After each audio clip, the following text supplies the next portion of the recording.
다사다난했던 2018년, 이제 1시간 정도밖에 남지 않았습니다.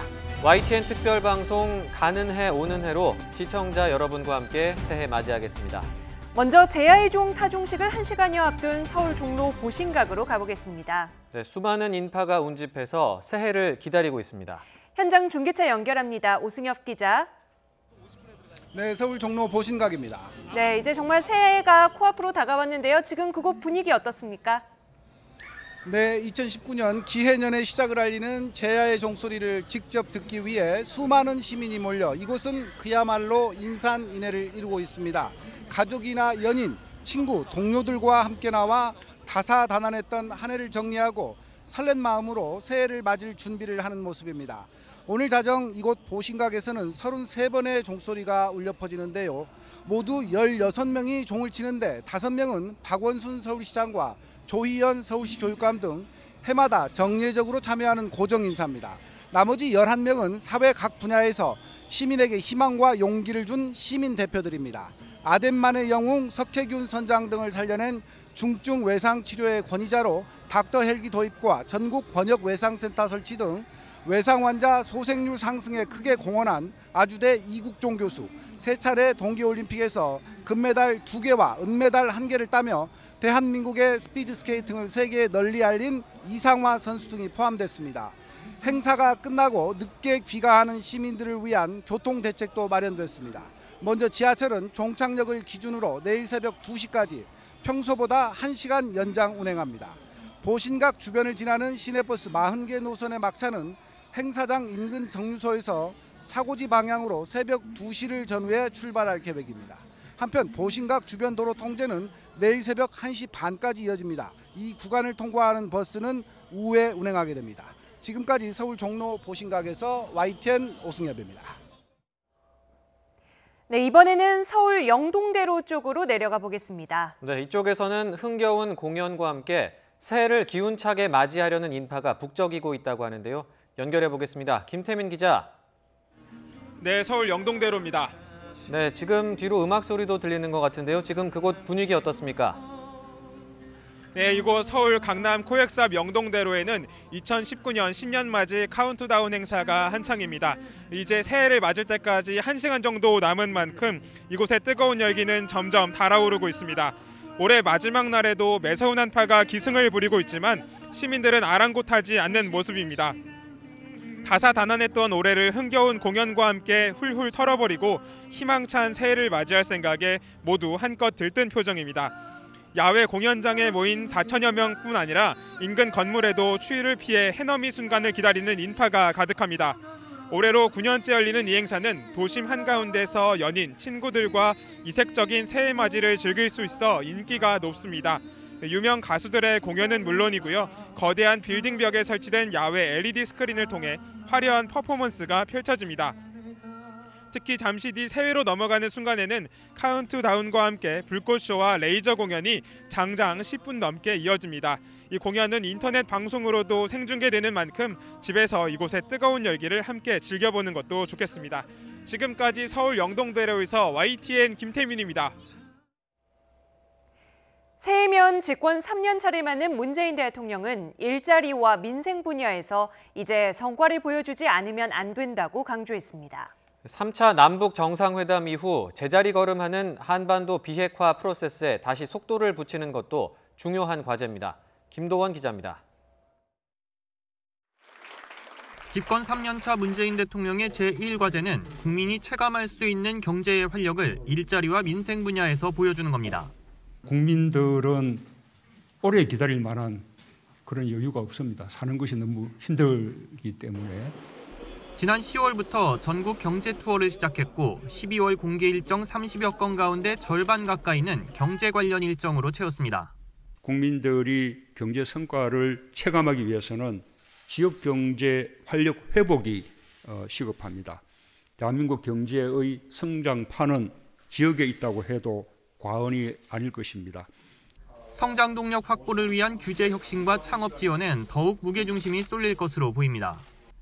빅데이터 산업과 자율주행차, 스마트시티 같은 4차 산업혁명 분야를 선점할 수 있도록 투자가 집중됩니다. 최저임금 인상 속도 조절과 함께 자영업자와 소상공인을 위한 대책도 병행됩니다. 좋은 일자리를 창출하는 예산도 상반기부터 속도감 있게 투입할 계획입니다. 우리 정부의 의지가 온전히 실린 첫 번째 예산으로 함께 잘 사는 포용국가라는 국정 철학이 담겨 있습니다. 올해가 한반도 평화 프로세스의 원년이었다면 새해는 평화 체제 구축을 본격적으로 이행하는 한 해가 돼야 합니다. 2차 북미 정상회담과 김정은 위원장의 서울 답방은 연초에 추진하지 않으면 동력이 떨어질 가능성이 큽니다. 완전한 비핵화를 위한 북한 핵시설 검증과 이에 상응하는 조치로 대북 제재 해제나 종전 선언을 이끌기 위한 문 대통령의 중재 역할이 더욱 중요해졌습니다. 내년 초에 가급적 조기에 제2차 북미 정상회담이 이루어지고 그리고 그 회담을 통해서 북한의 비핵화에서 좀 획기적인 진전이 이루어지는 것. 집권 3년 차를 맞는 새해는 총선을 1년 앞두고 있어 국정에 대한 국민의 평가가 더욱 중요한 시기입니다. 경제와 안보라는 두 개의 숙제에서 어떤 점수를 받느냐가 결정적인 기준이 될 겁니다. YTN 김도원입니다. 2018년 남북관계만큼은 다시 없는 새로운 전기를 맞이했습니다. 남북 정상회담만 3차례 진행된 격동의 2018년을 한현희 기자가 정리했습니다. 변화는 1월 1일 아침부터 시작됐습니다. 대표단 파견을 포함하여 필요한 조치를 취할 용의가 있으며 이를 위해 북남 당국이 시급히 만날 수도 있을 것입니다. 2017년 핵무력 완성을 선언하며 위협을 이어오던 북한이 손을 내민 겁니다. 이후 과정은 빠르게 진행됐습니다. 1월 9일 2년여 만에 남북 대표단이 만났고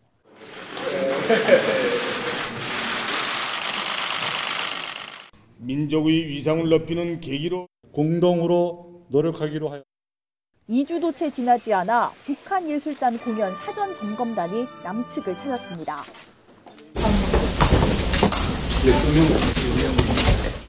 그리고 이어진 평창 올림픽. 김정은 위원장의 특사 자격으로 참석한 김여정 부부장이 남북 정상회담 제안을 전달하면서 남북 관계는 그야말로 급물살을 탔습니다. 편하신 시간에 북을 방문해 주실 것을 요청한다는 김정은 국무위원장의 초청 의사를 북한을 다녀온 특사단이 곧바로 미국에 건너가 김정은 위원장의 메시지를 전달하는 급박한 일정에 이어 우리 예술단의 평양 공연으로 평화 분위기가 무르익은 후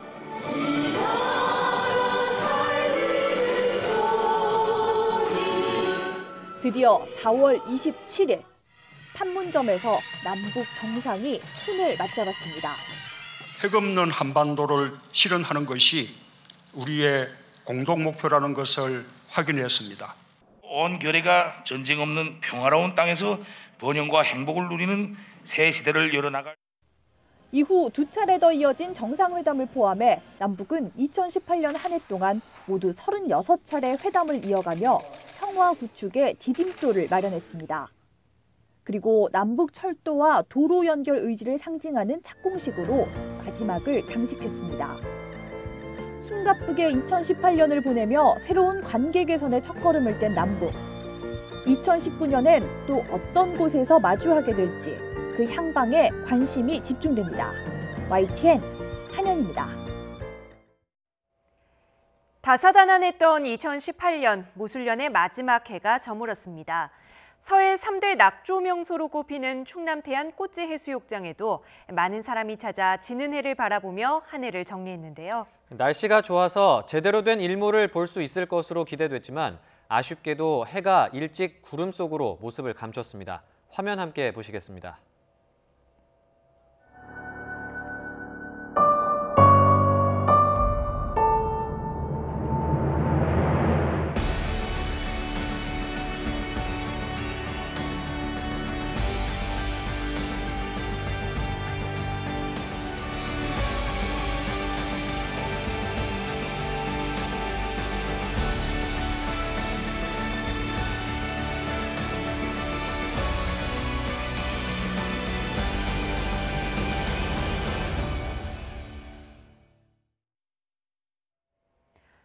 청와대 특별감찰반 논란과 관련해 소집된 국회 운영위원회에 임종석 대통령 비서실장과 조국 민정수석이 출석했습니다.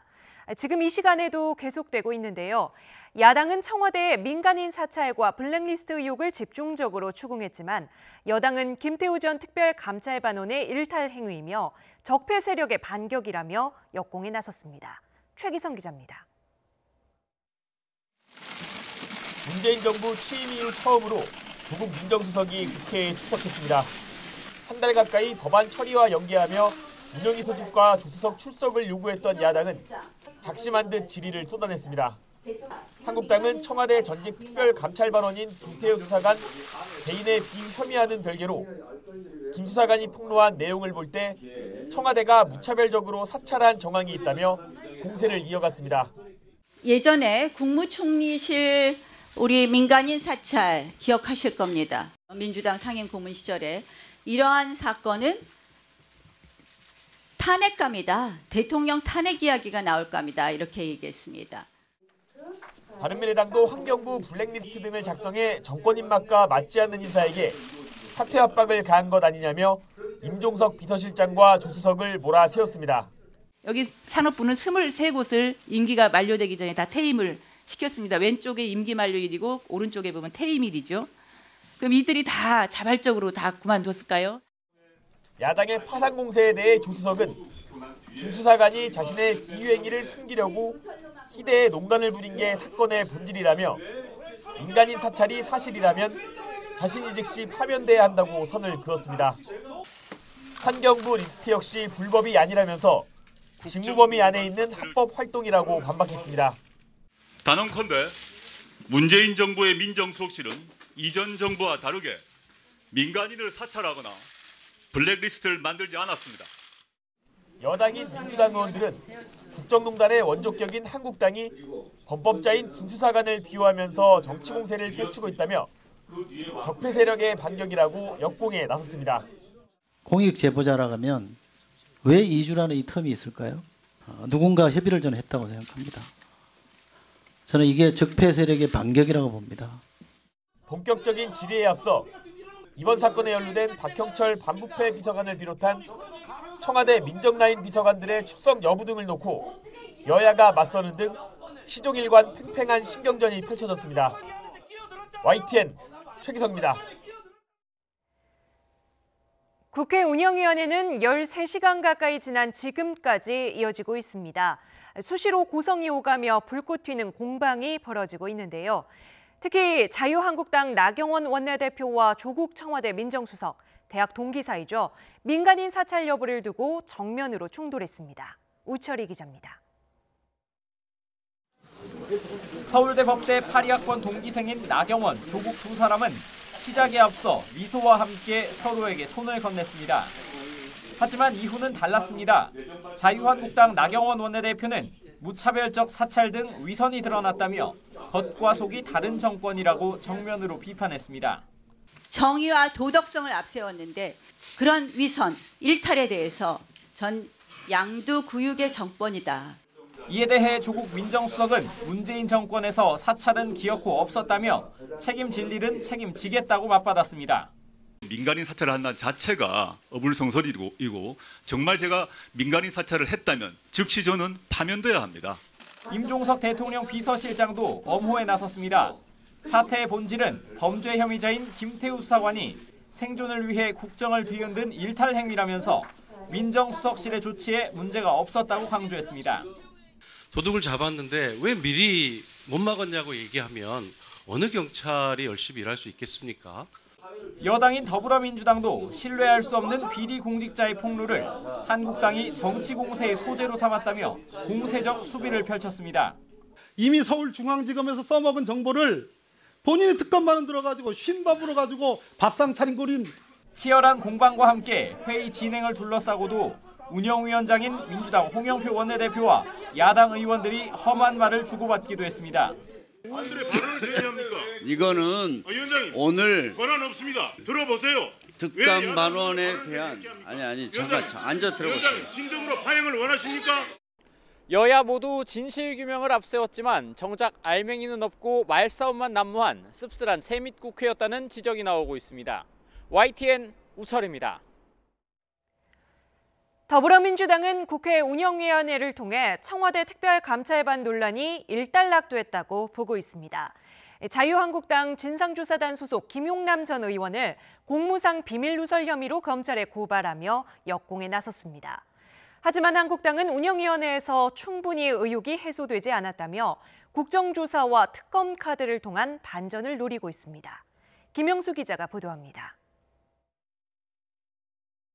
김종석 비서실장과 조국 민정수석까지 출석시킨 운영위원회에서 자신감을 얻은 더불어민주당은 즉각 검찰 고발로 역공에 들어갔습니다. 자유한국당과 김태우 수사관의 잇따른 폭로에 한국당 진상조사단 소속 김용남 전 의원을 공무상 비밀 누설 혐의로 고발한 겁니다. 아니면 말고식의 이야기를 공식 석상에서 브리핑을 하심으로 인해서 공무상 비밀을 누설하는 것에 대한 문제 제기를 하러 왔고요. 검찰 고발과 함께 공세로 전환한 민주당은 운영위원회에서도 비위 혐의자의 허위 주장이라며 청와대를 적극적으로 엄호했습니다. 한국당이 블랙리스트 피해를 주장하는 공공기관장 출신의 녹취를 공개하자 한 번도 그만두라고 한 적도 없다. 임기를 존중했다 말씀하셨죠. 문재인 정부의 블랙리스트 명단에 오르면 도저히 사퇴하지 않고는 견딜 수 없는 상황과 환경을 만들어서 괴롭혔고 해당 공공기관장은 임기를 다 채운 데다 20대 총선 당시 새누리당 비례대표였다고 지적했습니다. 근데 알고 보니까 그 20대 국회의원 새누리당 비례대표 23번입니다. 이 양반이. 그 낙하산 인사예요. 낙하산 인사를 있다가 쫓겨났다고 저렇게 폭로를 합니다. 운영위 소속 의원들을 전면 교체하며 화력을 집중한 한국당은 이렇다 할 한방을 보여주지 못했습니다. 박형철 비서관을 비롯한 주요 관계자의 불참으로 진실규명의 한계를 지적했던 한국당은 국정조사나 특검으로 분위기를 몰아갔습니다. 우리가 증인 선서하고 제대로 이 부분에 대해서 거짓말 했을 때 형사처벌할 수 있는 청문회나 국정조사 할 수밖에 없는 것 아닌가 이런 말씀 드립니다. 그러나 운영위원회를 수용한 민주당이 국정조사나 특검까지 수용할 가능성은 크지 않습니다. 다만 향후 검찰 수사나 언론 보도에서 추가 의혹이 나올 경우 특감반 논란은 새로운 국면을 맞게 될 전망입니다. YTN 김영수입니다. 오늘 조국 민정수석의 국회 운영위원회 출석과 관련해 문재인 대통령은 야당의 출석 요구가 정치 공세라고 생각하지만 민생 법안들이 또 발목 잡혀서는 안 된다고 판단해 받아들였다고 강조했습니다. 문 대통령은 오늘 청와대에서 열린 더불어민주당 지도부와의 오찬 자리에서 피고발인 신분인 조 수석의 국회 운영위 출석은 바람직하지 않은 것이었다며 이같이 말했습니다. 문 대통령은 그러면서 앞으로 국회가 원활히 잘 운영되기 위해 청와대가 협조할 부분이 있다면 적극적으로 협력하겠다고 덧붙였습니다. 청와대가 KTNG 사장 교체에 개입했고 불필요한 국채 발행도 강요했다고 전직 기획재정부 사무관이 주장하면서 파문이 일었죠. 예정이 없던 긴급 브리핑까지 열어서 반박에 나선 정부는 사실과 전혀 다른 주장이라며 법적 대응까지 검토하겠다고 밝혔습니다. 김평정 기자입니다. KTNG 사장 문제와 적자 국채 발행에 청와대 압력이 있었다는 신재민 전 기재부 사무관의 폭로에 정부가 예정에 없던 긴급 브리핑을 열어 조목조목 반박하고 나섰습니다. 우선 KTNG 문건은 당시 사장의 셀프 연임 논란이 있었고 담배사업법상 관리감독의 의무도 있어 상황을 파악한 것이라고 반박했습니다. 적자 국채 발행도 연말 세수 여건과 시장 상황 등을 종합적으로 검토해 내부 토론을 거쳐 결정했다고 분명한 선을 그었습니다. 특히 신 전 사무관을 향해서는 고소와 고발 같은 법적 대응도 고려하고 있다며 강경 대응 의지를 밝혔습니다. 연말에 세수 등 자금 사정을 종합적으로 검토하여 내부적인 토론을 거쳐서 결정한 것입니다. 법적인 검토를 거쳐서 요건에 해당한다면은 적절한 조치를 취하도록 하겠습니다. 서울신문 사장 교체 주장과 관련해서는 청와대도 적극 해명에 가세했습니다. 서울신문은 후임 사장 인선이 늦어져 전임 사장이 2달이나 더 재직했고 기재부가 서울신문의 일대 주주란 점도 고려해달라고 말했습니다. 앞서 신 전 사무관은 청와대가 KTNG 사장 교체를 시도하고 국채 발행과 매입 취소를 강요했다고 주장했습니다. 그냥 적혀 믿던 2017년에 GDP 대비 채무 비율을 지금 올려야 되는데 왜 국채 더 발행 안 해가지고 GDP 대비 채무 비율을 낮추냐고. 신 전 사무관은 이와 비슷한 일이 더 있다고 말하고 있고 정부는 강경 대응을 천명하고 있는 만큼 파장은 쉽게 수그러들지 않을 전망입니다. YTN 김평정입니다. 문재인 대통령이 올해 마지막 수석 보좌관 회의에서 새해에는 한반도 평화와 함께 국민이 체감하는 국정 성과를 만들어야 한다고 강조했습니다. 집권 3년 차를 맞는 문 대통령은 국정 동력 쇄신을 위해 비서진의 조기 개편도 구상하는 것으로 전해졌습니다. 김승환 기자입니다. 문 대통령은 2018년은 적대적 남북관계가 평화와 협력의 시대로 대전환한 역사적인 해로 기록될 것이라고 밝혔습니다. 특히 세 차례 남북 정상회담과 사상 첫 북미 정상회담 등 꿈처럼 여긴 것들이 하나하나 현실이 됐다며 모두 국민의 염원 덕분이라고 말했습니다.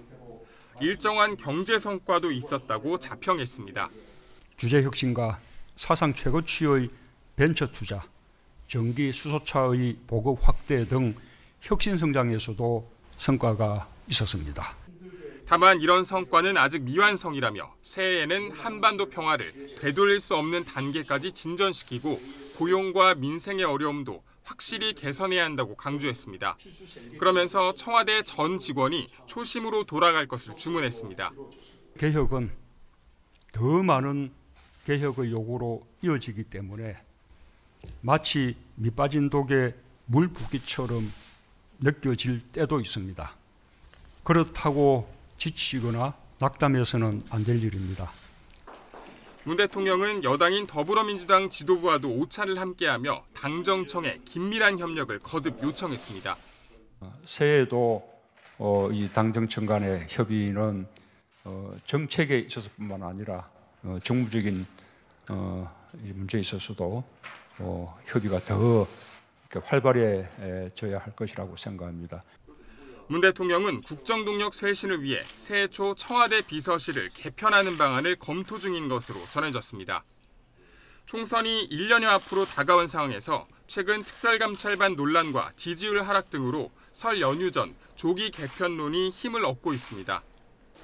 정치권 안팎에서는 임종석 대통령 비서실장과 조국 민정수석이 교체 대상에 포함될 수도 있다는 전망도 조심스레 나오고 있습니다.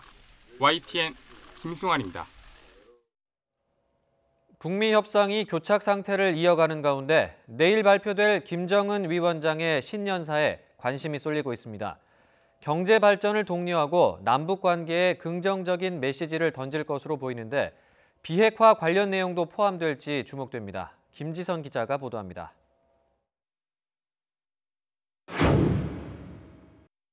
새밑 청와대에 도착한 김정은 위원장의 친서는 신년사에 담길 긍정적 메시지를 예고했습니다. 먼저 길어지는 북미 협상 교착에도 여전히 비핵화 의지를 내보인 점이 주목됩니다. 새해에도 비핵화 노선을 견지할 것으로 예상되지만 무엇보다 도발 중단이나 핵실험장 폐쇄를 뛰어넘는 새 메시지를 거론하며 2차 북미 정상회담을 제시할지 관심입니다. 남북관계에 대해선 한층 긍정적인 메시지를 보낼 것으로 전망됩니다. 정상 간 협력을 강조함으로써 실무급까지도 동력이 이어지는 이른바 탑다운 효과를 낼 수 있습니다. 평화 번영을 위한 실천적인 문제, 비핵화 문제, 그다음에 남북관계를 계속 유지해 나가는 문제 이런 방향에서 신년사가 나오지 않을까 그렇게. 다만 우리 민족끼리를 강조하며 대북 제재로 난항을 겪는 남북 협력 사업에서 속도를 촉구할 가능성이 높습니다.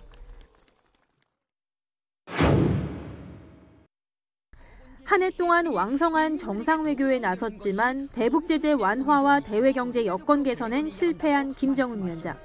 최근 자력갱생을 부쩍 강조하는 등 대내적으로는 경제발전 5개년 전략 목표인 2020년을 1년 앞두고 가용자원을 총동원한 경제건설을 주문할 것으로 예상됩니다. YTN 김지선입니다. 내년도 최저임금 기준 시간이 오늘 국무회의를 거쳐 월 209시간으로 확정됐습니다.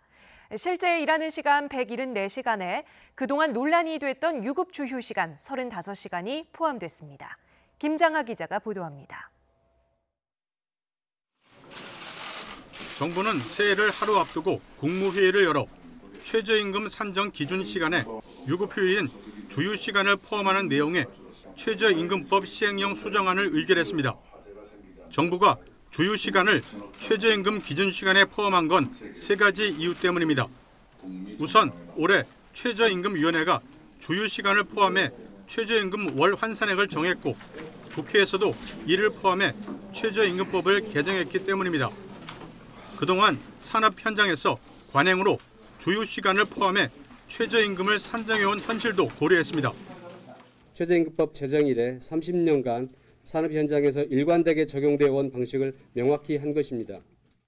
이에 따라 한 달 실제 근로시간 174시간과 주휴시간 35시간을 더한 209시간이 월급을 받는 노동자의 최저임금 시급 산정 기준 시간이 됩니다.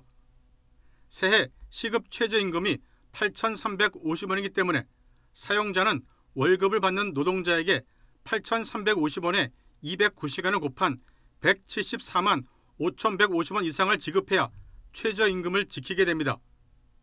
기본급이 적고 상여금이 많은 일부 대기업의 최저임금 위반 문제에 대해서는 상여금을 매달 지급으로 바꾸는 등 임금 체계를 고쳐야 한다고 정부는 강조했습니다.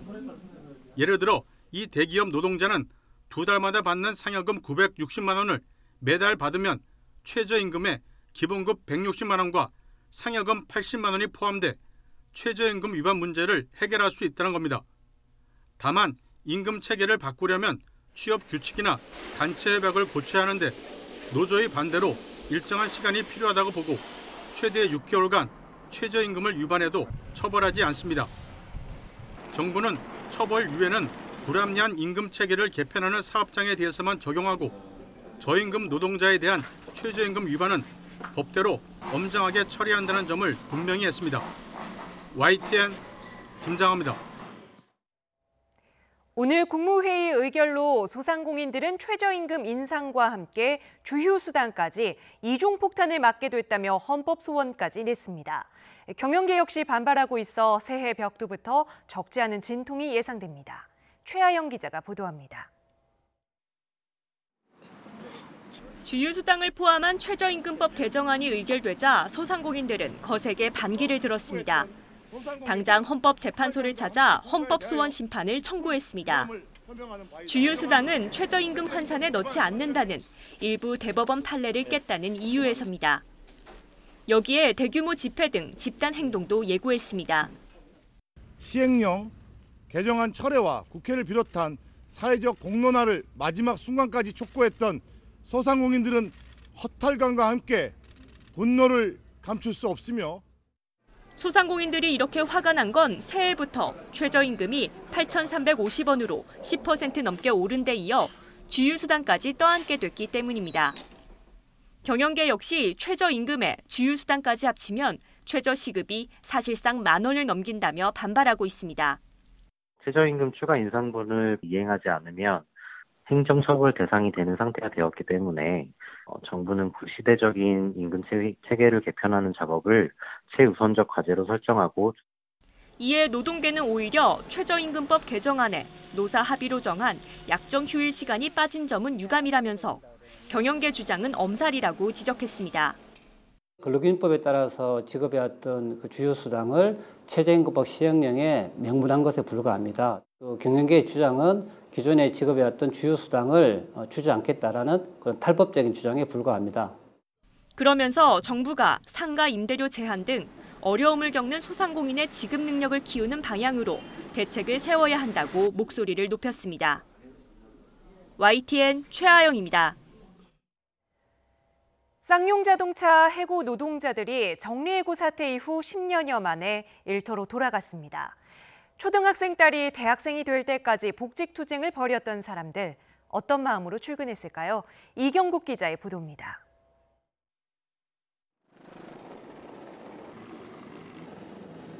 다시는 이런 곳에 노동자들이 올라오지 않기를 바랍니다. 너무 고통스럽고 외롭습니다. 2018년의 마지막 날 쌍용차 해고 노동자들이 다시 공장 앞에 섰습니다. 얼굴에는 해고의 아픔과 눈물 대신 따뜻한 미소가 가득합니다. 복직이 결정된 해고 노동자들이 첫 출근길에 오른 겁니다. 부인한테 맛있는 아침을 좀 김치찌개를 얻어먹고 왔습니다. 국민들에게 안전하고 튼튼한 차를 좀 제공할 것을 정든 일터로 돌아오는 데에 걸린 시간만 약 10년. 초등학생 딸이 대학생이 될 정도의 시간입니다. 저는 지금 대학교 1학년인데 이 편지를 통해 정말 감사한다고 말하고 싶고 사랑한다고 말하고 싶습니다. 정은 올림. 도움의 손길을 내밀어준 사람들에 대한 감사와 함께 곳곳에서 여전히 불합리와 싸우고 있는 사람들에 대한 응원도 잊지 않았습니다. 공장 안에서 열심히 일했던 급여의 일부분을 모아서 싸우고 있는 그들과 그리고 수많은 사람들에게 더 나누는 것들을 첫 출근을 마친 해고 노동자들은 모두 71명. 남은 48명의 복직도 해를 넘겨 단계적으로 이루어질 계획입니다. 지난 2009년 정리해고 사태 이후 공장 굴뚝과 고압 송전탑에서 노동자들은 목숨 건 싸움을 이어왔습니다. 정부의 중재로 노사 간 합의가 극적으로 타결됐지만 그 사이 해고 노동자와 가족 등 모두 30명의 안타까운 목숨이 희생됐습니다. 노동자들은 책임자를 처벌하고 진실을 밝히기 위한 투쟁을 이어나갈 방침입니다. 사법농단에 따른 진상규명, 다시는 그런 아픔과 그런 고통이 다시는 저희들한테 없었으면 좋겠다는 생각이 좀 듭니다. 지켜준 당신, 곁을 지켜준 당신 잊지 않고 살겠습니다. 잊지 않고 살겠습니다. YTN 이경규입니다. 청년 비정규직 노동자 고 김용균 씨가 사망한 태안화력 설탄 컨베이어 설비. 위험하다 말이 많았지만 실제로 얼마나 위험한 작업인지 실감하기 어려웠습니다. YTN이 김 씨와 같은 하청업체 노동자가 실제 석탄 컨베이어 설비에서 작업하는 영상을 입수했습니다. 이문석 기자입니다. 깜깜한 어둠, 희미한 빛이 지나는 곳마다 세찬 눈처럼 석탄 먼지가 날립니다. 허리를 굽혀 얼굴을 바닥 가까이 대서 석탄 더미를 치웁니다. 몸을 쑥 집어넣고 손을 뻗어야 간신히 닿는 석탄. 머리 위로 컨베이어 벨트가 윙윙 소리를 내며 빠른 속도로 돌아갑니다. 작업 도구나 옷이 롤러에 걸리면 끔찍한 사고를 피할 길 없습니다. 청년 비정규직 고 김용균 씨가 숨지기 전까지 했던 일. 지금도 태안화력 1호기에서 8호기까지 하청업체 직원들이 도맡아 하고 있는 일입니다. 위험하다고 말로만 전해졌던 실제 컨베이어 작업을 촬영한 영상입니다. 이를 포함해 대책위가 공개한 화면 속엔 위험해 보이고 어지러운, 그래서 개미지옥으로 부르는 작업장의 민낯이 담겨 있습니다. 안전모가 벨트에 쓸려가지고 같이 이렇게 빨려 들어갈 뻔한 적이 있는데 진짜 저도 그때는 좀 많이 놀래가지고. 태안화력이 속한 한국서부발전에서 지난 7년 동안 산업재해로 9명이 목숨을 잃고 54명이 다쳤습니다. 부상자 단 2를 빼곤 모두 하청업체 노동자. 글자 그대로 위험의 외주화, 죽음의 외주화였습니다. YTN 이문석입니다. 음주운전자를 가중처벌하는 이른바 윤창호법이 무색하게 또 음주교통사고를 낸 20대가 경찰에 붙잡혔습니다. 이 운전자는 만취 상태에서 통행자가 많은 시내 한복판에서 운전하다가 사고를 내고 달아났습니다. 오태인 기자입니다. 새벽 시간 경남 창원의 번화가. 주행하던 승용차 한 대가 주차된 차를 들이받습니다. 사고를 내고도 서지 않은 승용차는 근처 보행자까지 칩니다. 길을 건너던 다른 사람들도 놀란 마음에 황급히 승용차를 피합니다. 달아나던 승용차는 중앙선을 넘어 반대편 차를 또 들이받습니다. 그래도 멈추지 않던 승용차는 결국 중앙분리대 등과 부딪히고서야 멈춥니다. 예, 아무래도 커브 도는 속도가 상당히 빨랐으니까 네, 정상적인 운전 행태는 아니다라고는 보였죠. 운전자는 24살 송모 씨. 혈중 알코올 농도 0.142%의 만취 상태로 음주 사고를 냈습니다. 보행자 1명과 주차된 차에 타고 있던 2명 등 모두 3명이 다쳤습니다. 차량 넉 대도 부서졌습니다. 피해자의 차는 사고 당시 충격으로 앞부분이 완전히 부서졌습니다. 경찰 조사 결과 송 씨가 운전한 거리는 불과 200m 정도. 1분도 안 되는 시간 동안 위험천만한 운전을 한 겁니다. 지인들과 술을 마시고 자신이 차를 직접 운전해서 약 200m 거리를 편도 1차로 도로를 약 5, 60km 정도의 속도로 진행하면서 사고가 발생한 것 같습니다. 경찰은 음주운전 사고자를 가중처벌하는 이른바 윤창호법을 적용해 송 씨의 구속영장을 신청했습니다. YTN 오태인입니다. 해마다 이맘때면 새해 첫 아기가 태어나는 순간 뉴스로 자주 접하실 텐데요. 이때 취재진이 자주 찾는 병원이 산부인과 전문 병원인 제1병원입니다. 국내 최초로 시험관 아기에 성공할 정도로 명성이 자자했지만 최근 경영난 끝에 진료를 중단했습니다. 다시 이 병원에서 새해 첫 아기의 우렁찬 울음소리를 들을 수 있을까요? 황선욱 기자가 보도합니다. 병원 접수 창구가 북새통을 이루었습니다. 병원 측이 응급실을 제외한 진료를 전면 중단하자 입퇴원 기록 등 서류를 떼내는 사람들이 한꺼번에 몰렸기 때문입니다. 병원 측은 안내문에서 병원 사정으로 당분간 정상적인 진료와 검사가 어렵고 응급실도 평일만 운영한다고 밝혔습니다. 1963년 개원한 제1병원은 1987년 국내 최초로 시험관 아기에 성공하는 등 여성병원으로 성장했습니다. 한때 한 해 분만이 10,000건을 넘기도 했지만 최근에는 4,000건 이하로 줄면서 위기를 맞았습니다. 여기에 2005년 현 이사장 취임 이후 무리한 병원 확장 공사를 하면서 경영 사정이 더욱 악화한 것으로 알려졌습니다. 제1병원은 지난 10월부터 간호사와 행정직원 급여를 지급하지 못한 데 이어 11월부터는 의료진 급여도 지급하지 못하고 있습니다. 병원 측은 지난달 입원실과 분만실을 폐쇄한 뒤 매각 협상을 진행해온 것으로 알려졌습니다. 서울 방배경찰서는 이 병원 이사장 이모 씨를 배임 혐의 등으로 지난 17일 소환했습니다. 이사장 이 씨는 병원 공사비를 부풀려 100억 원대의 돈을 빼돌린 혐의를 받고 있습니다. YTN 황순욱입니다. 더불어민주당 이해찬 대표가 수출이 견고하게 유지되고 1인당 국민소득도 3만 달러를 넘어섰다며 지표상으로 국내 경제 체질이 나아지고 있다고 말했습니다. 이 대표는 문재인 대통령이 민주당 지도부를 청와대로 초청해 가진 오찬 모두 발언에서 꾸준히 정성을 들여 민생 대책을 세워나가면 국민도 이해할 것이라고 생각한다며 이같이 밝혔습니다. 남북 관계에 대해서 이 대표는 다시는 역진하지 않도록 일정한 진도를 내는 게 굉장히 중요하다면서 북미 정상회담 등 큰 전환이 오고 있다며 내년에는 결실을 보도록 해야 한다고 덧붙였습니다. 더불어민주당 이해찬 대표가 지난주 당내 장애인위원회 행사에서 했던 장애인 비하 발언에 대해서 다시 한번 사과했습니다. 이 대표는 그런 뜻으로 말씀드린 것은 아니지만 장애인들이 상처를 입었다면 죄송하다고 밝혔습니다. 이 대표의 말 들어보겠습니다.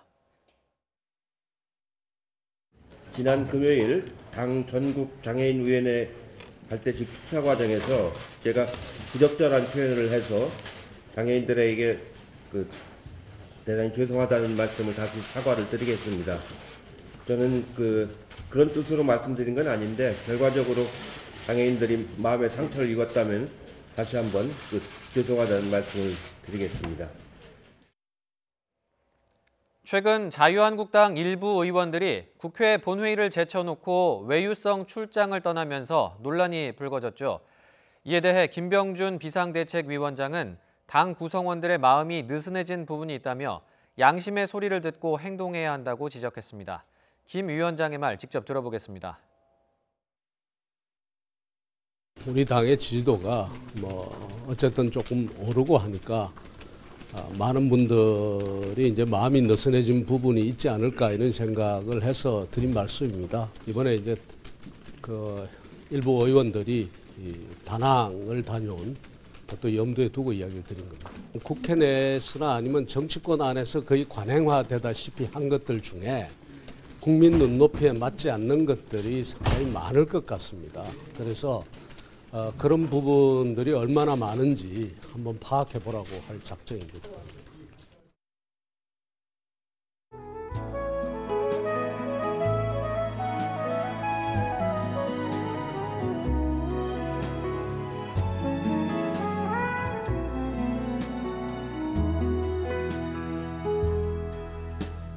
나를 고를 때면 내 눈을 바라봐줘요. 난 눈을 감는 법도 몰라요. 가난한 그대 날 골라줘서 고마워요. 수고했어요. 오늘 이 하루도 수고했어요. 오늘 이 하루도.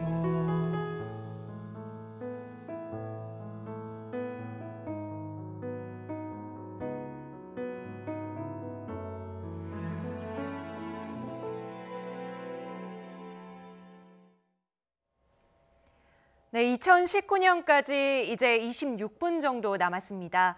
지금 경남 창원에서는 송구영신 프로농구 경기가 한창이라고 하는데요. 네, 1박 2일 동안 올해부터 내년까지 진행되는 경기입니다. 현장으로 가보겠습니다. 허재원 기자, 현장 분위기 전해주시죠. 네, 저는 지금 KT와 LG의 프로농구 경기가 열리고 있는 창원 실내체육관에 나와 있습니다. 이렇게 늦은 시간에 농구 경기를 하는 거 의아해하는 분들 많으실 텐데요. 2018년을 마무리하고 새로운 한 해를 맞이하는 의미에서 기획된 농구 영신 매치가 되겠습니다. 방금 전인 밤 11시에 경기가 시작됐습니다. 잠시 후 전반을 마친 뒤에는 새해를 알리는 카운트다운 행사가 진행되고 곧이어 후반전 경기를 마저 치르게 됩니다. 1, 2쿼터는 2018년에, 3, 4쿼터는 2019년에 2년에 걸쳐 열리는 1박 2일 경기가 되겠습니다. 새해를 맞이하기 위해 5천여 좌석이 일찌감치 매진됐고 입석까지 약 6천여 명의 관중이 가득 들어찼는데요. 잠시 후 전반전을 마친 뒤에는 선수들의 새해 소망 메시지가 상영되고 타종 행사가 이어질 예정입니다. 경기를 모두 마친 후에는 선수들이 모두 나와 팬들에게 세배를 하고 또 마지막으로 유명 DJ, 치어리더와 함께하는 나이트 파티까지 이어진다고 합니다. 세미 한파가 맹위를 떨치고 있지만 이곳 농구장 분위기는 굉장히 뜨겁게 달아올라 있습니다. 박진감 넘치는 선수들의 멋진 경기와 함께 새해 복 많이 받으시길 기원합니다. 지금까지 YTN 허재원입니다. 나라밖 연말 연시 풍경도 둘러보고 오겠습니다. 트럼프 정부는 집권 2년 차였던 올 한 해 역사적인 북미 정상회담과 한미 FTA 개정 등을 진행했습니다. 네, 2019년 새해에는 교착 국면을 이끌어온 북미 협상이 2차 북미 정상회담으로 이어질 수 있을지가 관심입니다. 미국의 연말 연시 표정 워싱턴 특파원 연결해서 알아보죠. 김희준 특파원. 네, 워싱턴입니다. 네, 먼저 트럼프 정부 집권 2년 차였던 올 한 해를 정리해 볼까요? 네, 먼저 지난 6월 싱가포르에서 트럼프 대통령과 김정은 북한 국방위원장의 첫 대면 순간 북핵 외교사의 길이 남을 일이 됐죠. 지난해 화염과 분노 등 설전을 주고받으며 위기를 고조시켰던 두 정상이 상황을 급 반전시키며 역사적인 첫 북미 정상회담의 주역이 된 겁니다. 이 앞서 김영철 북한 노동당 부위원장이 전격 미국을 방문해 백악관에서 트럼프 대통령과 만나 김 위원장 친서를 전달하고 정상회담으로 가는 길목을 닦은 것도 세계의 이목을 집중시킨 바 있습니다. 북한 고위급으로서는 조명록 인민군 차수 이후 18년 만에 미국 방문이었습니다.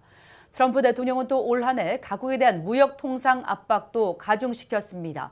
중국과의 무역 전쟁을 벌이는 한편 한미 FTA 개정을 밀어붙였고요. 또 멕시코, 캐나다와 북미 자유무역협정 나프타 개정 협상에도 성공했습니다.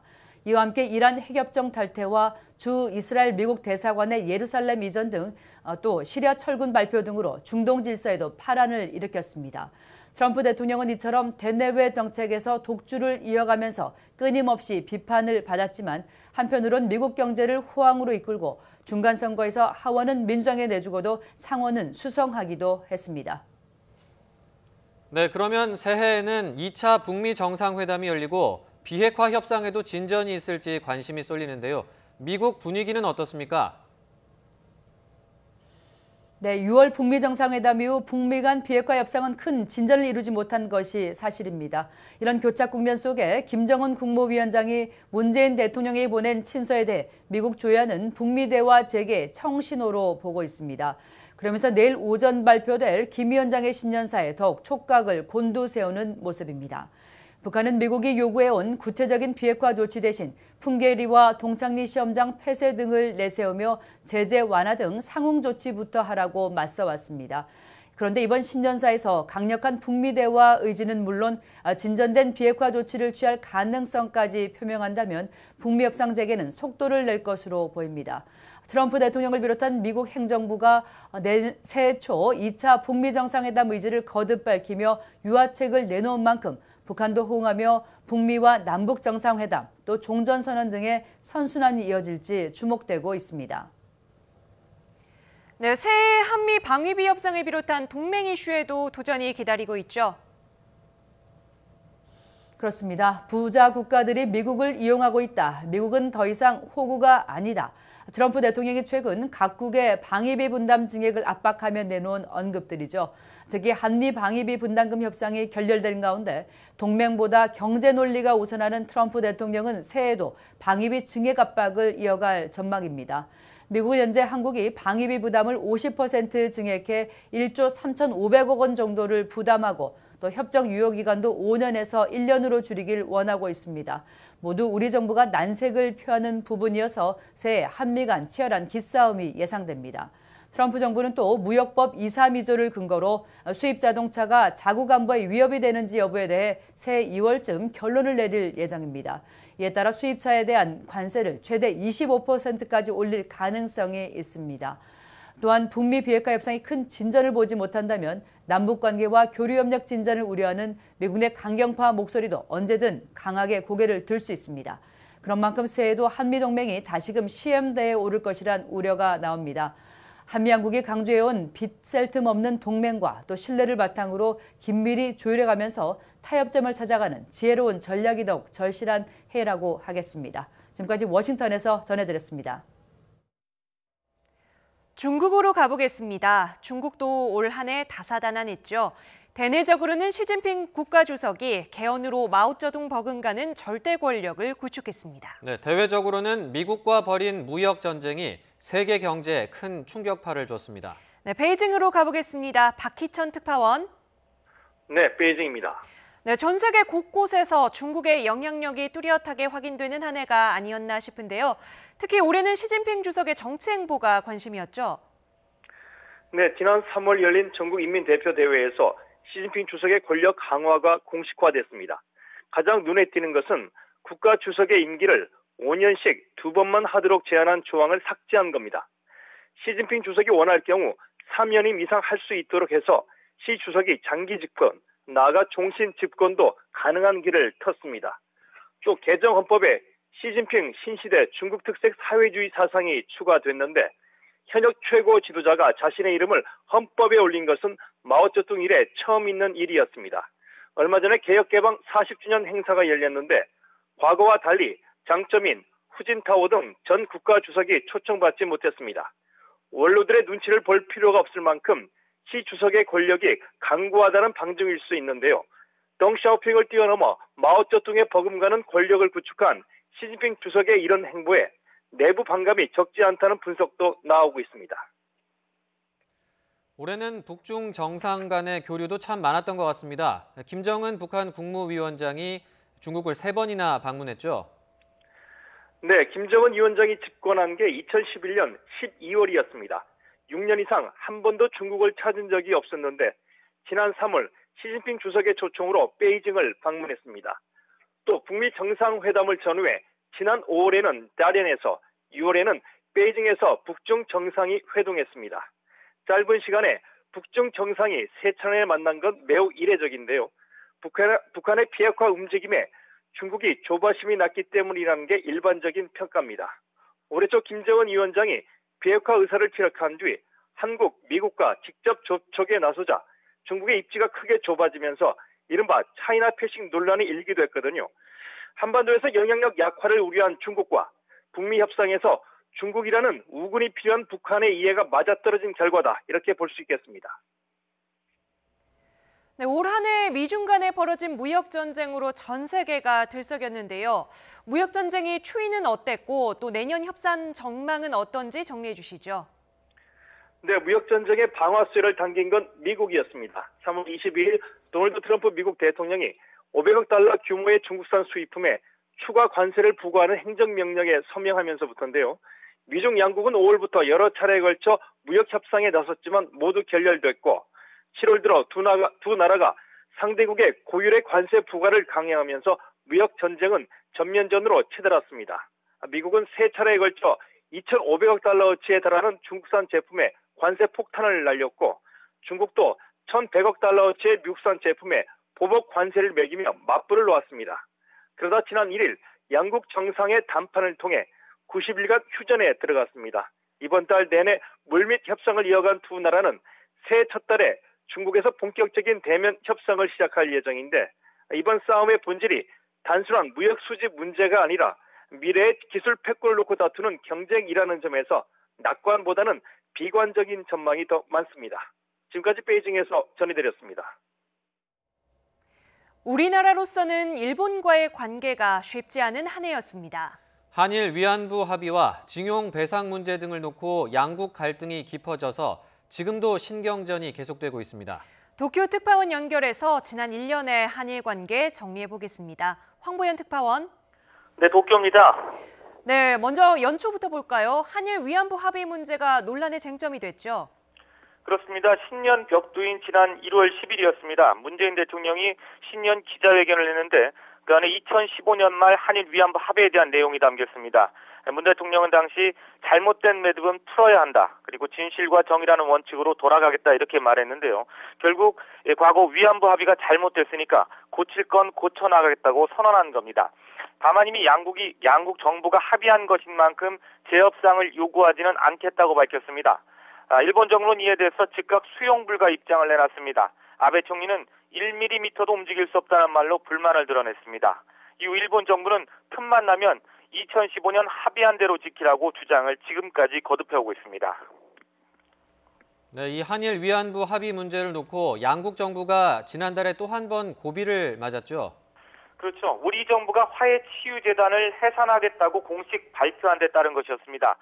화해치유재단은 한일 위안부 합의에 따라서 일본 정부가 낸 10억 엔으로 2016년 7월 설립돼 이 중 40% 정도를 위안부 생존자와 사망자 유족에게 지급하는 일을 수행해 왔는데요. 앞서 문 대통령이 잘못된 합의를 지적한 뒤 우리 정부가 후속 작업에 착수하면서 재단에 있던 민간 이사진이 모두 사퇴해 사실상 제 역할을 못한다며 해산을 공식 발표한 겁니다. 하지만 일본 정부는 이 재단 해산이 사실상 위안부 합의 파기라며 또 한 번 발끈했습니다. 아베 총리는 이에 대해서 약속을 지키지 않으면 국가와 국가의 관계가 성립되지 않는다면서 우리 정부를 믿을 수 없는 정부로 몰아세우기도 했습니다. 네, 과거사와 관련된 우리 대법원 판결을 놓고도 갈등이 커졌는데요.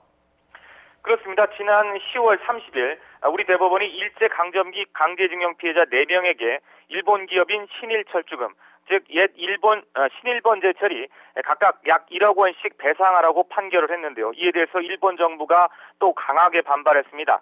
판결이 나오자마자 고노다로 외무상은 이수은 주일 한국 대사를 외무성으로 직접 불러 강하게 항의했습니다.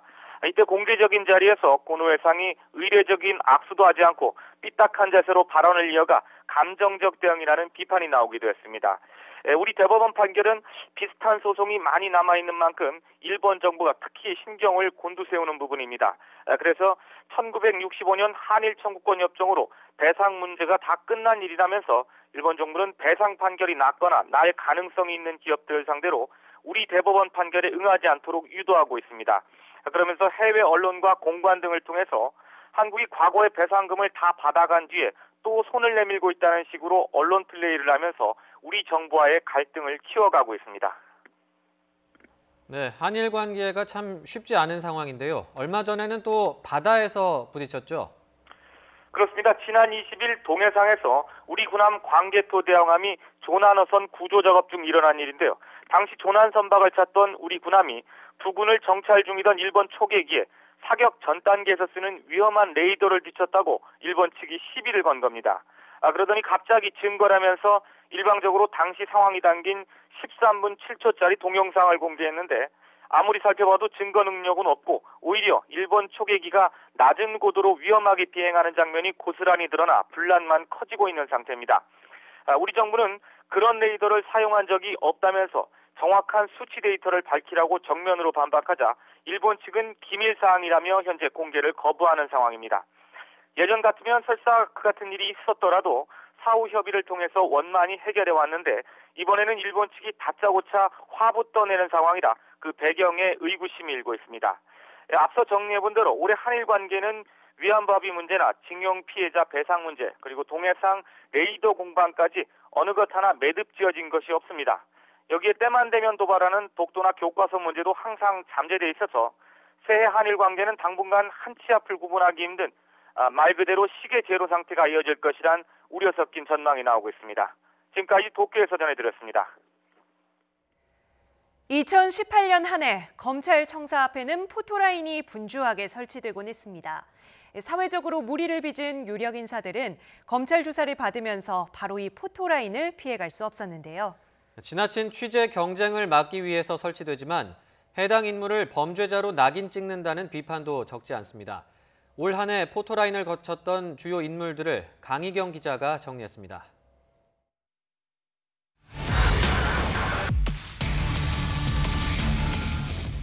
공적인 인물이거나 사회적 관심을 받는 사건의 피의자가 수사기관의 조사를 받게 될 때면 어김없이 포토라인이 설치됩니다.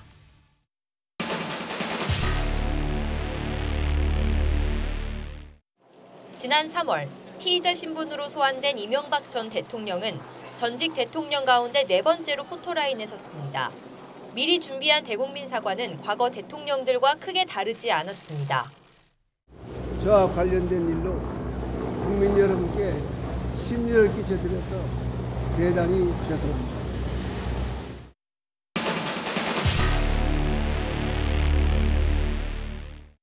전 현직 도지사들 소환도 잇따랐습니다. 드루킹 댓글 조작에 연루된 김경수 지사는 특검을 향해 날을 세우면서도 지지자들에게 손을 흔드는 여유를 잊지 않았습니다. 정치 특검이 아니라 이 사건의 실체적 진실을 밝히는 진실 특검이 되어주시기를 다시 한번 부탁드립니다. 친형 강제 입원 등 혐의를 받는 이재명 지사는 부당한 공격이란 주장을 내내 굽히지 않았고 비서 성추행 의혹으로 자진 출석한 안희정 전 지사는 고개를 깊이 숙였습니다. 저의 부당한 올가미를 벗어나려는 불가피한 행동이라는 점 이해해 주시고 국민의 상처를 입으셨을 많은 국민 여러분들께 죄송하다는 말씀 올립니다.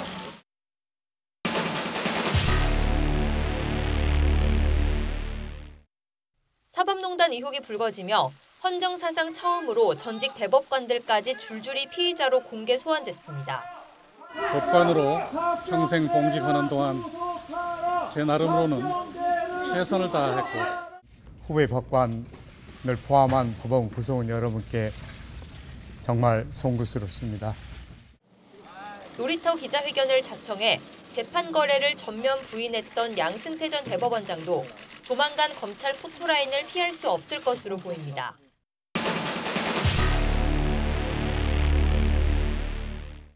올해 포토라인을 가장 많이 섰던 화제의 대상은 한진그룹 총수 일가입니다. 조현민 전 대한항공 전무의 물벼락 갑질 이후 각종 폭로가 쏟아지면서 올해에만 무려 14차례 포토라인에 섰습니다. 심려를 끼쳐드려 진심으로 죄송합니다. 무리를 일으켜 죄송합니다.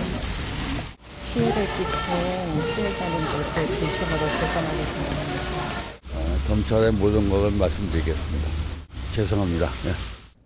포토라인은 과도한 취재 경쟁을 막고 국민의 알 권리를 충족한다는 차원에서 취재진이 자발적으로 만든 나름의 규정입니다. 하지만 그늘진 면도 분명히 존재합니다. 아직 혐의에 불과한 상황에서 범죄자 낙인이 찍힐 우려가 있는 데다 공개 소환 기준도 분명하지 않기 때문입니다. 수갑을 찬 모습이 그대로 노출됐던 이재수 전 기무사령관이 며칠 뒤 스스로 목숨을 끊으면서 논란은 더욱 거세졌습니다.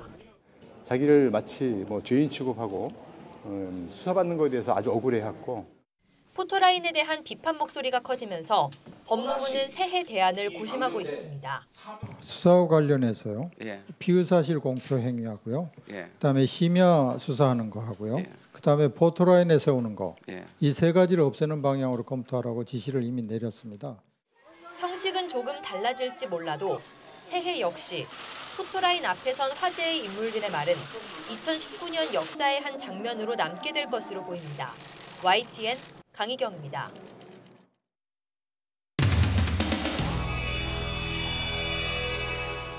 계속 상정합니다. 오늘은 지난 회의에 이어서 의석 배분 방식 등 선거제도 관련 주 쟁점 7가지와 관련한 토론을 계속하도록 하겠습니다. 의사진행 말 예.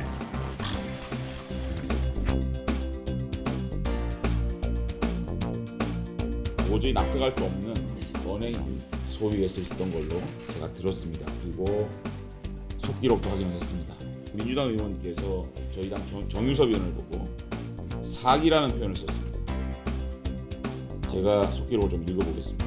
이철희 의원께서 아니 하기 싫으면 하기 싫다고 그러지 어떻게 원내대표끼리 한 합의문을 이렇게 손바닥 뒤집고 있습니까? 이거 사기 아니에요? 이게 사기지 뭡니까 그러면? 합의 문구가 있잖아요. 정말 보다 나는 이런 거 처음 봅니다. 사기예요. 어처구니가 없습니다. 헌법기관인 국회의원이 자신의 소신을 말하고 이런 선거제도를 도입은 안 된다라고 말하는 것이 사기입니까? 정유섭 의원이 간사입니까? 우리 당의 원내대표입니까? 판 깨자는 거 아니면 이런 발언을 못하는 겁니다. 민주당에 공식 사과를 요청하고 민주당 사과를 요구하셨는데 그건 민주당이 무슨 이철희 의원이 민주당을 대표해서 그 문제를 제기하고 또 그거를 이렇게 할 만한 그런 내용이 아닙니다. 그 내용. 어떻게 저희 당 의원 보고 사기라는 말을 하십니까? 저희가 사기꾼하고 그럼 얘기하고 선거구제를 얘기하고 있습니까? 장관님, 하여간 민주당의 입장이다라고. 아니 그거는 어떻게 당의 입장이라고 하는 거에 대한 제. 민주당 소속 의원 아닙니까? 정유섭 의원은 그러면 간사도 아니고 일개 의원이 자신의 의견을 얘기한 걸 사기라고 얘기를 했어요. 민주당 소속 의원 아닙니까? 정유섭 의원은 그러면 간사도 아니고 일개 의원이 자신의 의견을 얘기한 걸 사기라고 얘기를 했어요. 어떻게 상대를 사기라고 얘기를 합니까? 이건 이철희 의원이 오신 다음에 이철희 의원님하고 얘기 따로 하셔야 되는 문제고 일단 이 회의를 진행하는 거를 막을 수는 없습니다. 하세요. 이철희 의원님이 그에 대해서 어떤 입장을 취하시는지는 입장 이철희 의원 입장이 정확하게 나오지 않게 민주당 입장인지 본인의 사과를 할 건지 어떻게 할 건지에 대한 입장이 민주당 없으면 입장을 얘기 안 했다는 건 제가 간사로서 말씀을 드렸어요. 자, 토론 방식은 지난 회의와 같이 먼저 공개회의에서 위원님께서